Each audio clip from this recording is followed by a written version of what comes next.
The sun had once poured its golden warmth through the towering oaks, casting a serene glow over Ethan and Max as they played, their laughter filling the air as Max chased after the old tennis ball.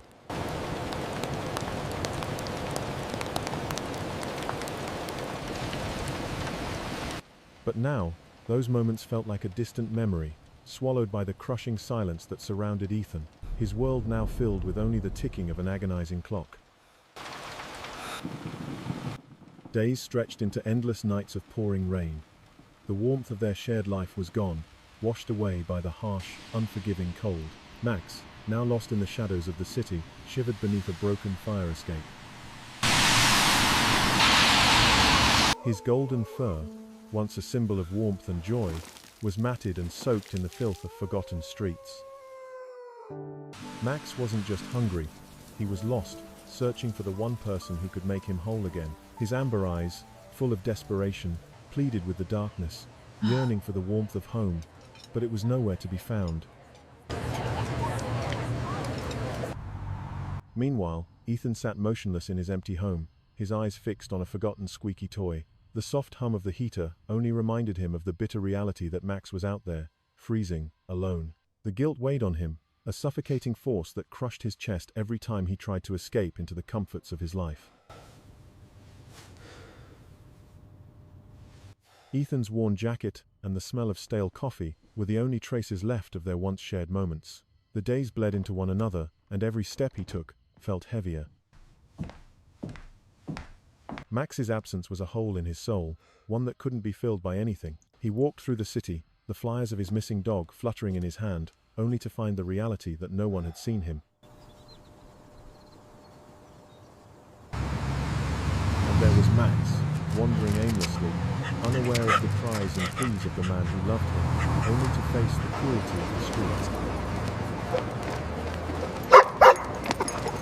streets. Max's hunger was unbearable, but it wasn't just food he craved, it was the warmth, the comfort, the love he had once known.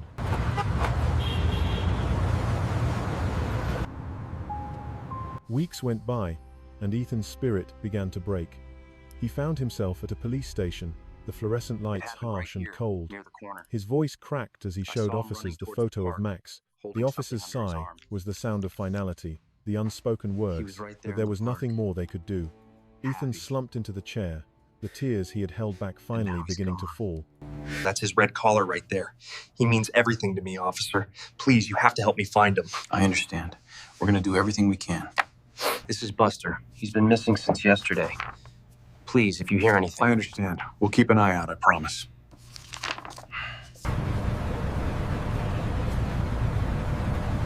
Meanwhile, Max wandered, bruised and broken, his paws dragging him through an unforgiving city.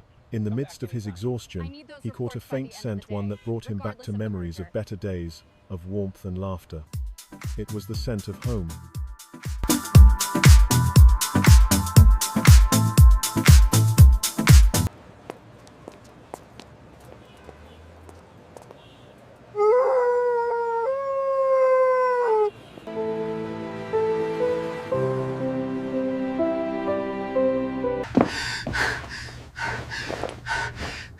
As Max followed the trail of hope, Ethan, too, was driven by a new sense of urgency. His heart, though weary, found a new purpose as he left markers, fragments of his own scent, leading Max back. It was a desperate, last-ditch attempt to reconnect, a bridge of hope built from worn shirts and a forgotten scarf.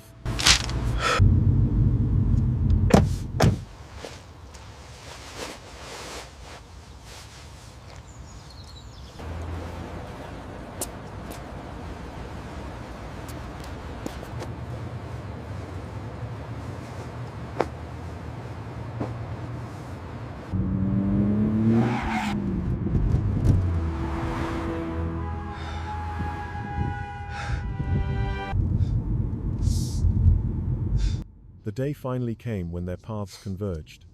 Ethan, exhausted and broken, drove through the streets, the missing flyer ever present in his line of sight. Then, in a blur of honey-gold fur, his heart leaped, but as he approached, his world crumbled. This wasn't Max.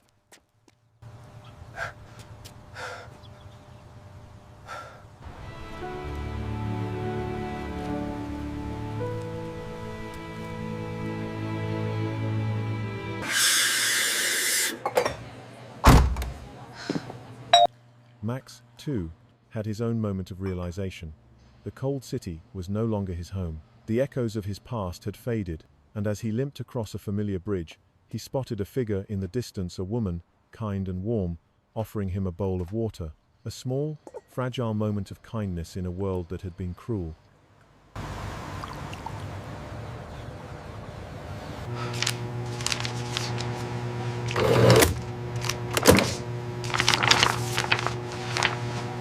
Ethan's heart sank further. The days blurred into weeks, and the weight of the search hollowed him out. But still, the hope remained a faint thread that refused to snap. One final desperate act led Ethan to the park's edge, where he placed the last of his markers, a scent trail leading home.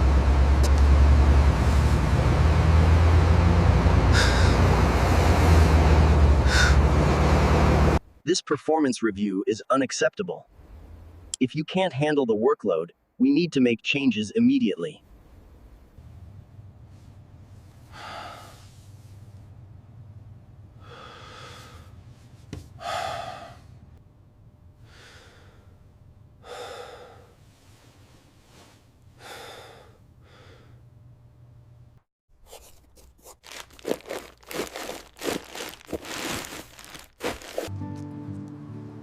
I made some extra broth, thought you might like it.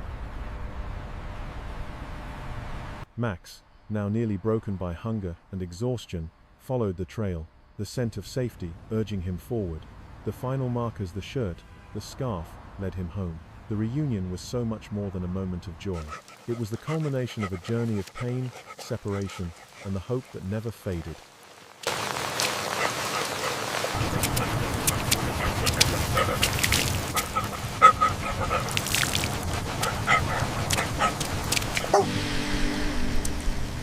You're safe inside now, buddy. Nice and dry.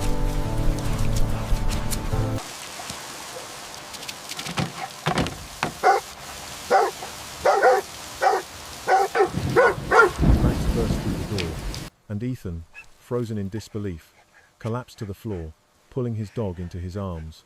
It was as if the entire world had stopped. Their reunion was pure catharsis, their love shining brighter than ever before. With tears in his eyes, Ethan laughed through the pain, repeating, "You're home," as Max licked his face, their bond stronger than any words could express. It was a love that had survived the hardest of tests.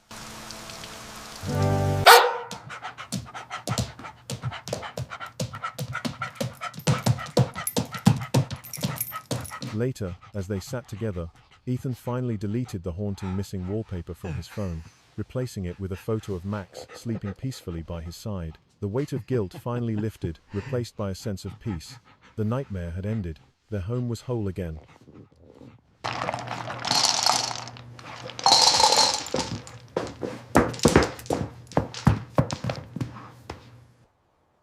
Max ran freely in the yard, his golden coat glistening in the morning sun. Ethan watched from the porch, the burden of the past finally gone. And as he whistled, Max sprinted back to him, their love unbreakable, undying, never to be taken away again.